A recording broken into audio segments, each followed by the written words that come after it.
दोस्तों, गाय की सेवा करने से, गाय को रोटी खिलाने से क्या फल मिलता है? गाय के किस अंग को स्पर्श करने से रोग नष्ट होते हैं? गाय को नमस्कार करने से क्या फल मिलता है? इसके मनुष्य को कितने फायदे मिलते हैं? आज इस प्राचीन महान कथा के माध्यम से हम आपको बताते हैं। तो चलिए बिना देरी किए आपको सुनाते हैं गौ माता की यह महान कथा। दोस्तों, एक बार देवर्षि नारद भगवान श्री कृष्ण से मिलने के लिए द्वारका नगरी में पधारते हैं। भगवान श्री कृष्ण के पास आकर नारद जी उन्हें प्रणाम करते हैं। देवर्षि नारद को देखकर भगवान श्री कृष्ण प्रसन्न हो जाते हैं और पूछने लगते हैं, हे देवर्षि, आपका द्वारका में स्वागत है। आज किस प्रयोजन से द्वारका में आने का आपने निर्णय लिया? देवर्षि नारद हर्ष के साथ कहने लगते हैं, हे प्रभु, आप तो सब कुछ जानते हैं, फिर भी इस दास से पूछ रहे हैं। भला आपसे कोई बात छिपी हुई है? मेरे मन में क्या प्रश्न है, आपको भली भांति पता है। भगवान श्री कृष्ण कहते हैं, हे देवर्षि, मैं आपकी द्विधा को जानता हूं और यह भी जानता हूं कि आप समस्त मनुष्य जाति के कल्याण के लिए ही आज यहां पर पधारे हैं। आप निसंकोच होकर पूछें, आपके मन में जो भी प्रश्न हो। फिर देवर्षि कहने लगते हैं, हे प्रभु, यदि आप चाहते हैं तो मैं आपसे एक प्रश्न पूछने की चेष्टा करता हूं। प्रभु, मैं आज पृथ्वी लोक का भ्रमण कर रहा था तो मैंने बड़ा ही विचित्र दृश्य देखा। मैंने देखा कि कुछ दुष्ट मनुष्य गायों को मार रहे थे, वहीं दूसरी ओर कुछ मनुष्य गायों की पूजा भी कर रहे थे। तो प्रभु, यह दृश्य देखकर मुझे बड़ी व्यथा हुई। मनुष्य खुद के स्वार्थ के लिए निष्पाप पशुओं पर अत्याचार क्यों करता है? हे प्रभु, मेरे मन में यह जानने की जिज्ञासा हो रही है कि जो मनुष्य गाय की सेवा करता है, उसकी पूजा करता है, उसे क्या फल मिलता है, और जो पापी गायों पर अत्याचार करता है, उन्हें कौन सा दंड मिलता है? इस प्रकार से नारद जी द्वारा पूछे जाने पर भगवान श्री कृष्ण मुस्कुराते हुए कहने लगते हैं, हे देवर्षि, आपने बहुत ही उत्तम प्रश्न किया है। जो गायों को कष्ट देता है उसे तो उसके पाप कर्मों के लिए नरक में दंड अवश्य मिलता है, किंतु जो गायों की सेवा करता है उन्हें उत्तम लोकों की प्राप्ति होती है। गायों की सेवा करने से पृथ्वी लोक पर और परलोक में मनुष्य को कौन सा फल मिलता है, मैं आपको इस कथा के माध्यम से समझाता हूं। हे देवर्षि, आप इस कथा को ध्यान से पूरा जरूर सुने। इस कथा को जो भी मनुष्य सुनता है और इसका प्रचार करता है, उसके समस्त पाप नष्ट हो जाते हैं, उसे धन धान्य की प्राप्ति होती है और मृत्यु के बाद वह मेरे धाम गोलोक में जाता है। देवर्षि कहने लगते हैं, हे प्रभु, यह मेरे सौभाग्य है कि आपके मुख से मुझे यह कथा सुनने को मिल रही है। मैं इस कथा को ध्यान से पूरा सुनूंगा और इसका प्रचार मनुष्यों में करूंगा। भगवान श्री कृष्ण कहते हैं, हे देवर्षि, प्राचीन काल की बात है। पृथ्वीलोक पर वैवस्वत मनु के वंश में एक दिलीप नाम के राजा हो गए हैं। महाराज दिलीप धर्म का पालन करने वाले, गुणवान, चरित्रवान तथा महापराक्रमी थे। उन्होंने धर्म पूर्वक पृथ्वी का पालन किया और अपनी प्रजा को सदैव ही प्रसन्न रखा। उनकी प्रजा सदैव उनसे संतुष्ट रहती थी। मगध देश की राजकुमारी सुदक्षिणा महाराज दिलीप की पत्नी थी। महाराज दिलीप और महारानी सुदक्षिणा बड़ी ही प्रसन्नता से रहने लगे थे, किंतु अनेक वर्ष बीत जाने के बाद भी महारानी के गर्भ से कोई संतान नहीं हुई। तब महाराज दिलीप एकांत में बैठकर सोचने लगे कि मैंने कभी कोई पाप नहीं किया है और मैंने सदैव ही धर्म के मार्ग पर चलकर ही सभी कार्य किए हैं, फिर भी मेरे किस दोष के कारण मुझे संतान प्राप्ति नहीं हो रही है। इतना सोचकर वे बहुत चिंतित हो गए। फिर उनके मन में एक विचार आया कि इस समस्या का समाधान केवल गुरु वशिष्ठ जी ही कर सकते हैं। वे ही मुझे मेरे दोष के बारे में बताएंगे और पुत्र प्राप्ति के लिए कोई उपाय बताएंगे। इतना सोचकर महाराज दिलीप अपनी पत्नी के साथ गुरु वशिष्ठ जी के आश्रम पर पहुंच गए। आश्रम पर वशिष्ठ जी नित्य कर्म, ध्यान आदि कार्य समाप्त करके अपनी पत्नी अरुंधति के साथ बैठे हुए थे। उसी समय महाराज दिलीप रानी के साथ उनके पास जाते हैं और उनका दर्शन करते हैं। वशिष्ठ जी ने महाराज दिलीप का स्वागत किया और उनकी पत्नी अरुंधति ने महारानी का स्वागत किया और उनका कुशल मंगल पूछते हुए उन्हें आशीर्वाद दिया। वशिष्ठ जी महाराज दिलीप से कहने लगे, हे राजन, सब कुशल मंगल तो है ना? आप और महारानी का आज अचानक वन में मेरी कुटियाओं में पधारने का क्या प्रयोजन है? किस कारण से एक महान सम्राट को अपना राजपाट छोड़कर इस वन में आना पड़ा? इक्ष्वाकु कुल के सभी राजा महाराज पुत्र उत्पन्न करके उन्हें अपना राज्य सौंपकर तपस्या करने के लिए वन में आते हैं। किंतु आप अभी भी जवान हैं। आपने अभी अभी राज्य का कार्यभार संभाला है। आपने अभी तक पुत्र भी उत्पन्न नहीं किया है। फिर आप ऐसे अपना राजपाट छोड़कर वन में क्यों चले आ गए? ये आप जैसे महान सम्राट को शोभा नहीं देता है। फिर महाराज दिलीप कहते हैं, हे महर्षि, मैं आपके यहाँ पर तपस्या करने के लिए नहीं आया हूँ। गुरुदेव, मैं आपके पास सहायता मांगने के उद्देश्य से आया हूँ। कृपया आप मेरी सहायता कीजिए, मैं बहुत दुख में हूँ। फिर महर्षि अगस्त्य कहते हैं, हे राजन, आपके जैसे महान सम्राट को भला किस बात की सहायता चाहिए?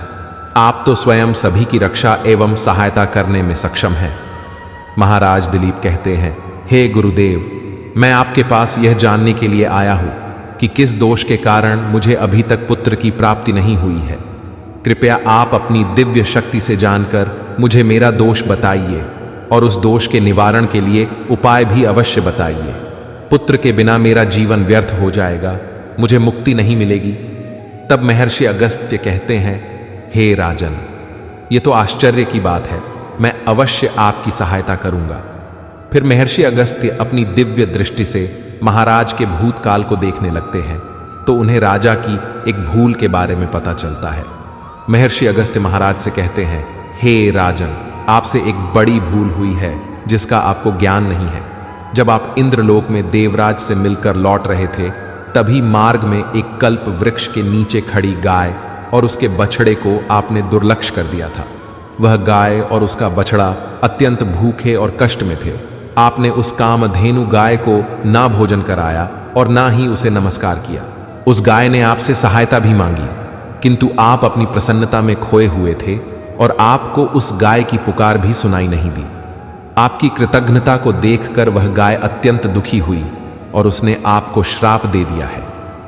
हे राजन, जो मनुष्य गाय को कष्ट में देखकर उसकी सहायता नहीं करता, भूखी गौ माता को भोजन नहीं कराता, उसे तो महापाप लगता है और उसी गाय के श्राप के कारण आपकी कोई संतान नहीं है। इस प्रकार से महर्षि अगस्त्य ने महाराज दिलीप को उनके दोष के बारे में बता दिया, जिसे सुनकर महाराज बहुत दुखी हुए और पश्चाताप करते हुए कहने लगे, हाय, ये मैंने क्या कर दिया? मुझ पर धिक्कार है। मेरी ही मूर्खता के कारण एक गाय को और उसके कोमल बछड़े को इतना दुख सहन करना पड़ा। मुझे तो अब राजा बने रहने का भी अधिकार नहीं है। महाराज महर्षि अगस्त्य से कहते हैं, हे गुरुदेव, मैं अपनी इस भूल को सुधारना चाहता हूँ। कृपया आप ही मुझे कोई उपाय बताइए जिससे मैं इस घोर पाप से मुक्ति पा सकूं। मेरा अपराध क्षमा के योग्य नहीं है, किंतु फिर भी मैं प्रायश्चित करना चाहता हूं। फिर महर्षि अगस्त्य कहने लगते हैं, हे राजन, आप दुखी ना हो, इस दोष से मुक्ति का उपाय अवश्य है। आप मेरे आश्रम की नंदिनी नाम की गाय की सेवा करो। वह उसी कामधेनु गाय की पुत्री है जिसकी आपने सहायता नहीं की थी। अपनी पत्नी के साथ मिलकर तुम उस गाय की सेवा करो, उसकी आराधना करो, वह तुम्हें अवश्य पुत्र प्रदान करेगी। तभी वह नंदिनी गाय बाहर से उस आश्रम में प्रवेश करती है। उस गाय को आता देखकर महर्षि अगस्त्य बोले, हे राजन, देखिए, केवल स्मरण करने मात्र से ही कल्याण करने वाली यह नंदिनी गाय स्वयं चलकर आई है। आप भाग्यशाली हैं, यह गाय निश्चित ही आपके दुख दूर करेगी। आप वन में इस नंदिनी गाय के पीछे पीछे चलकर इसकी सेवा करो, जंगल में रहने वाले हिंस्र पशुओं से इसकी रक्षा करो और आश्रम में लौट आने पर रानी सुदक्षिणा इस गाय की सेवा करे। इससे प्रसन्न होकर यह गाय तुम्हें निश्चित ही पुत्र प्रदान करेगी। फिर महाराज दिलीप ने ऐसा ही करने का वचन दिया और फिर दूसरे दिन सुबह महारानी ने गाय की पूजा की और महाराज उस गाय को चराने के लिए वन में लेकर गए।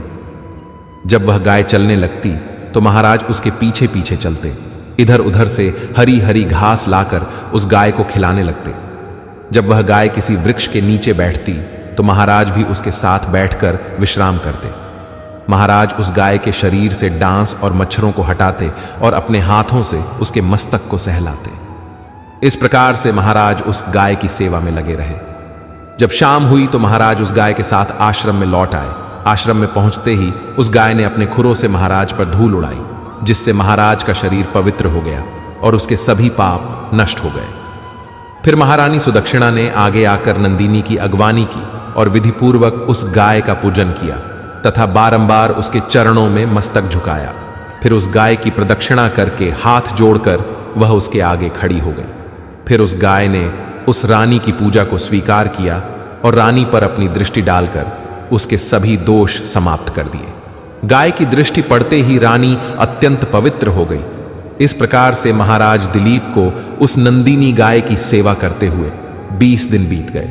फिर 21वें दिन महाराज जब गाय को लेकर वन चले गए तो वह गाय चरते चरते हिमालय पर्वत पर चली गई और महाराज भी उसके पीछे पीछे चले गए। वहां उस पर्वत पर खड़े होकर महाराज उस हिमालय पर्वत की सुंदरता को निहार रहे थे। इतने में ही एक शेर ने आकर उस नंदिनी गाय को बलपूर्वक दबोच लिया। राजा को उस शेर के आने की आहट तक नहीं हुई। उस शेर के चंगुल में फंसी नंदिनी ने दयनीय स्वर से बड़े जोर से चीत्कार किया, हे महाराज मेरी रक्षा करो, हे महाराज मेरी रक्षा करो। जैसे ही महाराज ने उस गाय की पुकार सुनी तो उन्होंने देखा कि एक भयंकर शेर ने उस गाय को दबोच लिया है और उस गाय की आंखों से आंसुओं की धारा बह रही है, जिसे देखकर महाराज व्यथित हो उठे और उन्होंने तुरंत ही अपना बाण निकाला और धनुष की डोरी पर रखा और उस शेर को मारने के लिए प्रत्यंचा खींची।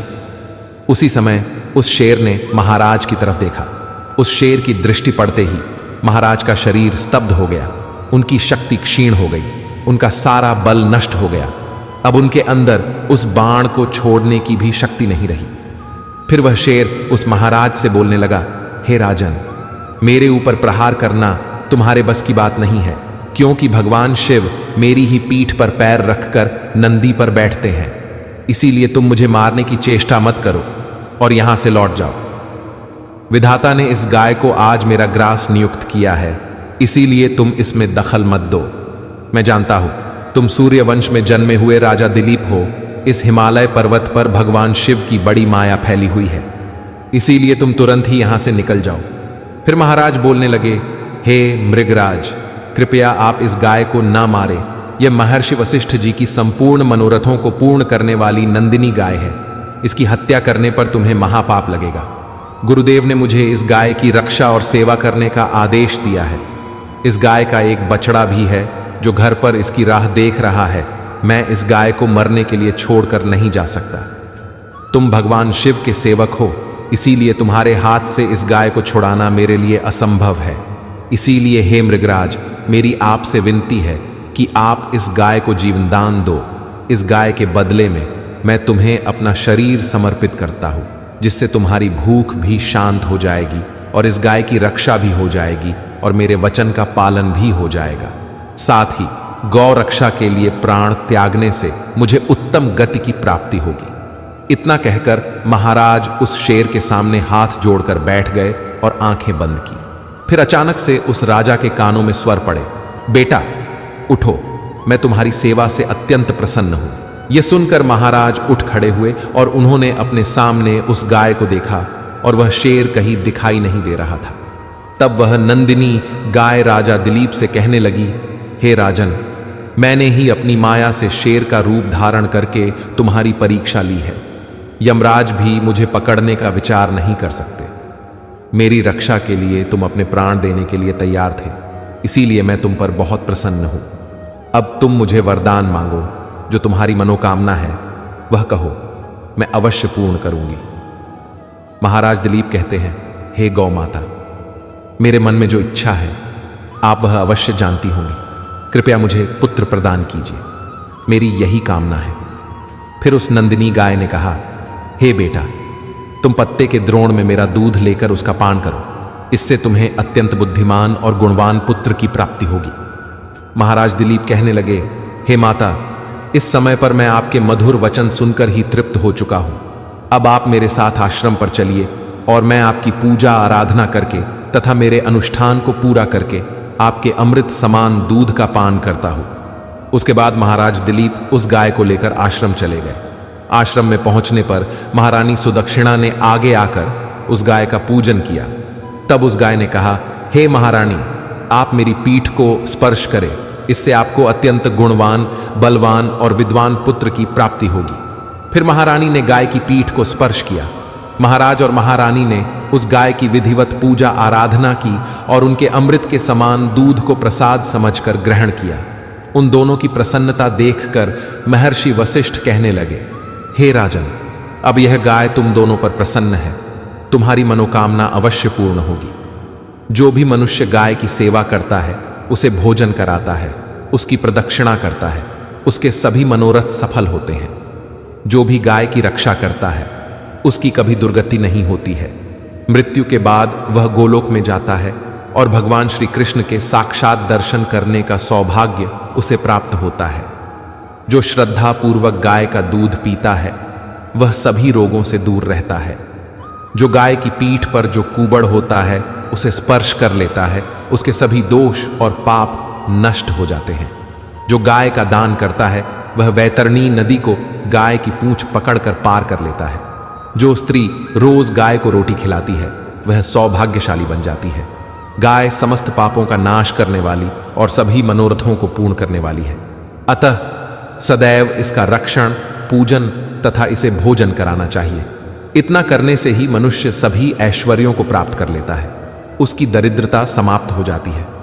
फिर भगवान श्री कृष्ण कहते हैं, हे देवर्षि, इस प्रकार से महाराज दिलीप द्वारा गाय की सेवा करने से उन्हें एक पुत्र की प्राप्ति हुई, जिसका नाम रघु रखा गया, जिसके नाम से इस पृथ्वी पर सूर्य वंश की ख्याति हुई और बाद में उसका वंश रघुवंश नाम से प्रसिद्ध हुआ।